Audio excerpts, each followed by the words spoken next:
Hindi pa rin ba binabalik ng landlord mo ang security deposit mo kahit matagal na kayong umalis sa paupahan ninyo?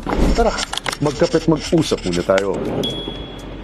Dahil ito po ang mahahalagang bagay na kinakailangang malaman ninyo pagdating sa usapang security deposit na ibinibigay ninyo. Una, tanggapin na po ninyo na ang security deposit ay para po sa proteksyon ng landlord nito at hindi po ito para sa proteksyon ng tenant nito. Dahil ito po ang umaaktong financial guarantee na susunod ang tenant sa lahat ng napag-usapan nito at ng landlord nito. Kaya nga, ang karaniwang binabawas sa security deposit ay ang repair costs. Kung may naging damage sa paupahan ninyo, ang renta at utility bills kung hindi pa rin bayad ito, at karaniwang forfeited agad ito kapag hindi sumunod sa contract term ang tenant at biglang lumayas ito. Pangalawa, subalit dapat malinaw rin po na ang security deposit ay isa lamang deposito. Hindi po ito kasama sa binabayaran ng tenant sa landlord nito. Kaya sa madaling salita po, kung wala naman po kayong iniwang damage sa inuupahan ninyo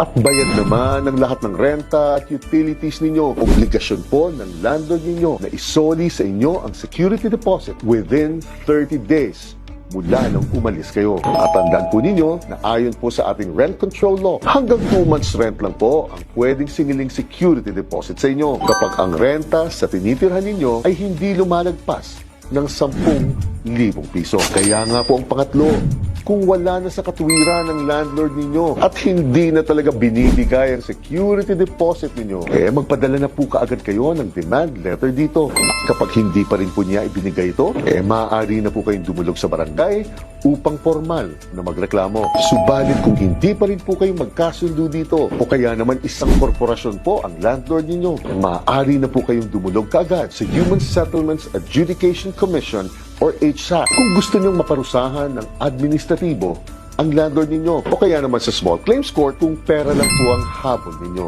Kaya nga po inuulit ko, mas mainam po talaga na may kontrata kayo kapag usapang paupahan na po ang pinasok ninyo para makaiwas po kayo ng sakit sa ulo. Cheers!